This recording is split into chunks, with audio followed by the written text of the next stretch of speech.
Addition of forces, addition of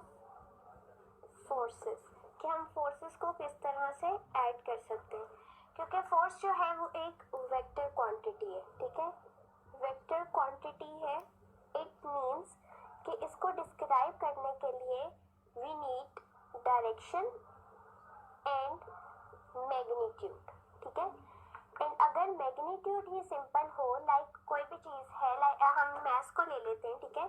mass हम कह रहे हैं ये m1 प्लस m2, हमने दो मैसेज लिए हैं, हम उनको ऐड करना चाह रहे हैं, तो क्या करेंगे,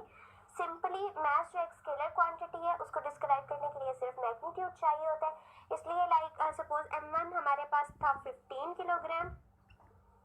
m2 हम ले रहे हैं 20 किलोग्राम, तो इट विल गिव 35 किलोग्राम, ठीक है। लेकिन अगर हमारे पास मैग्नीट्यूड के साथ साथ डायरेक्शन भी आ जाए जो कि वेक्टर क्वांटिटीज कहलाती हैं, तो हम उसको सिंपली इस मेथड से ऐड नहीं कर सकते, ठीक है। सो इनको ऐड करने के लिए या वेक्टर क्वांटिटीज को ऐड अप करने के लिए, फोर्सेस को ऐड अप करने के लिए हमें कोई ना कोई रूल चाहिए, ठीक है। और वो रूल किस तरह होगा कि जो हमारे पास डायरेक्शन को भी ऐड अप कर सके एंड मैग्नीट्यूड को भी। सो इस डायरेक्शन एंड मैग्नीट्यूड को फाइंड आउट करने के लिए हमारे पास जो मेथड है, it is the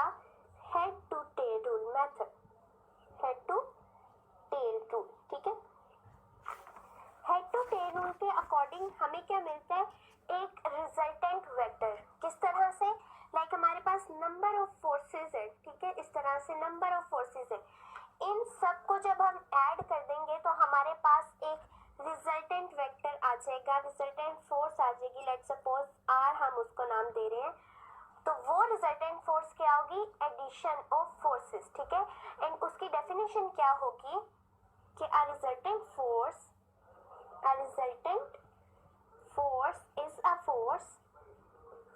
is a force which has combined effect, which has same effect as the combined effect of all forces to be added, ठीक है। जितने भी फोर्सेस को हमने ऐड किया, ठीक है, जितने भी फोर्सेस को हमने ऐड किया है उनका कंबाइंड इफेक्ट जो भी होगा, हमें रिजल्टेंट फोर्स वही इफेक्ट प्रोवाइड करेगी, ठीक है। सो अब हम लोगों ने फाइंड आउट करने की रिजल्टेंट वेक्टर को हम यानी रिजल्टेंट फोर्स को, हमारे केस में हम फोर्स ले रहे हैं, वो भी एक वेक्टर क्वांटिटी है, तो किस तरह से हम फाइंड आउट कर सकते हैं। सो उसको फाइंड आउट करने के लिए मेथड है हमारे पास हेड टू टेल रूल। अब हम स्टार्ट करते हैं कि what is the head to tail rule और किस तरह से हम इनको ज्वाइन कर सकते हैं डिफरेंट फोर्सेस को, ठीक है।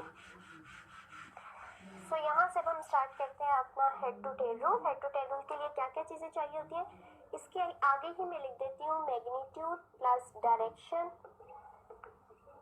ठीक है। सो इस चीज के लिए जब डायरेक्शन इन्वॉल्व हो जाती है उसके लिए हमें हेड टू टेल रूल चाहिए होता है। हेड टू टेल रूल, सबसे पहला पॉइंट हमारे पास क्या है कि हमने एक बेस्ट स्केलिंग करनी है, ठीक है। स्केलिंग करनी है, स्केलिंग क्या करनी है, हमने अपने मैथ्स में देखते हैं कि हम डिफरेंट चीज़ों को ड्रॉ करने के लिए एक प्रॉपर स्केल ले लेते हैं। लाइक अगर हम ग्राफ ड्रॉ कर रहे हो, ठीक है, ग्राफ प्लॉट कर रहे हो, तो हम क्या करते हैं, एक्स एक्सिस की इक्वल मेजरमेंट ले लेते हैं कि इतने बॉक्सेस इसके इक्वल, इतने बॉक्सेस इसके इक्वल, ठीक है। उसी तरह से हम यहाँ पे स्केलिंग करेंगे को बताया जा सके, उनकी डायरेक्शन को बताया जा सके। अब एक मेरे पास वेक्टर है नंबर ए कह लेते हैं इसको, ठीक है। एक मेरे पास ए फोर्स है, ठीक है, ए फोर्स है, ये इतनी है, और बी फोर्स इससे बड़ी है, सी फोर्स इससे, तो मुझे कैसे पता चलेगा कि ए फोर्स ज़्यादा बड़ी थी, सी फोर्स, वो तो मैंने ड्रॉ कर लिया, इस तरह हमें पता चले। बट बेसिकली ये हम क्या करें, स्केलिंग करें कि लेट्स सपोज हमने 1 सेंटीमीटर को अपने जो है फुट से कह दिए कि 1 सेंटीमीटर इक्वल्स टू 2 न्यूटन, ठीक है।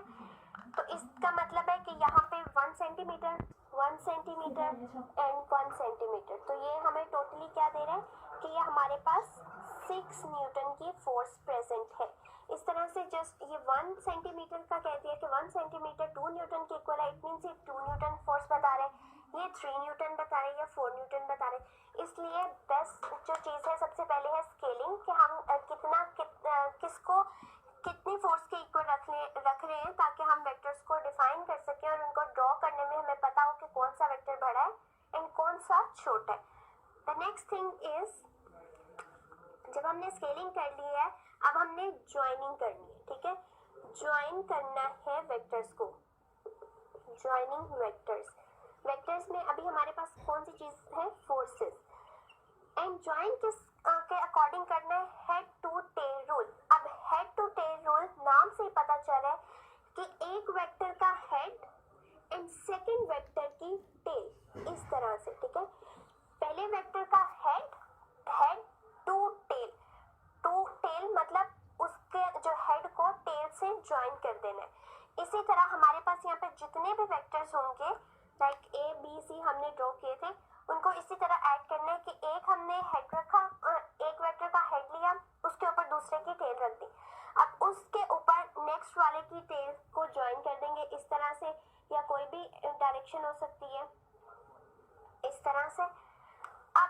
जितने भी वेक्टर्स थे हमने इस तरह हेड टू टेल रूल के अकॉर्डिंग उनको ज्वाइन कर लिया, कि किसी को भी नंबर ए वेक्टर कह के उसके हेड के साथ सेकंड वाले की टेल को ज्वाइन कर दिया, देन अगेन उसके हेड पे सेकंड थर्ड वाले की टेल को रख देंगे, एंड देन हम जो रिजल्टेंट ड्रॉ करेंगे वो होगा फर्स्ट की टेल से रिजल्टेंट वेक्टर की टेल को अटैच करेंगे, एंड जो लास्ट वाले का हेड है वहां पे हम हेड ड्रॉ करेंगे, then it will give the resultant vector, ठीक है। सो जब हम टेल को, फर्स्ट की टेल को लास्ट वाले के हेड से ज्वाइन कर देते हैं, ठीक है, जिस तरह से फर्स्ट की टेल को हमने ज्वाइन कर दिया लास्ट वाले वेक्टर के हेड से, तो we get the resultant vector. जब रिजल्टेंट वेक्टर मिल गया तो हम इससे फाइंड आउट कर सकते हैं कि इसका मैग्नीट्यूड कितना होगा प्लस इसकी डायरेक्शन, ठीक है। इसमें सब चीजें कवर हो जाती हैं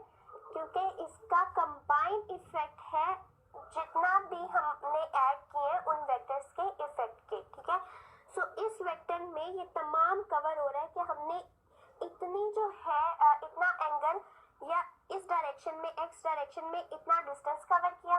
देन यहाँ से नेक्स्ट बी वेक्टर ने कितना एंगल बनाया, उसकी डायरेक्शन क्या होगी, और उसने एक्स वाई प्लेन में कितना डिस्टेंस कवर किया, इसी तरह फर्दर ऑन मूव करता रहेगा। और आर का जो है इसीलिए रिजल्टेंट वेक्टर कहा गया है क्योंकि उसका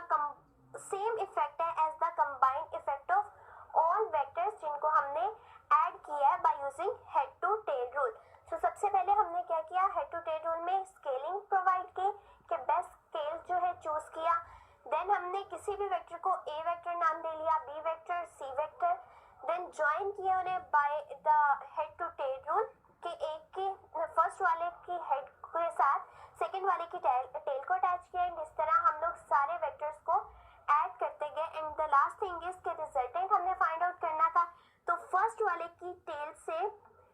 लास्ट वाले के हेड को अटैच किया तो हमारे पास एक रिजल्टेंट वेक्टर आ गया जिसका बिल्कुल सेम इफेक्ट होगा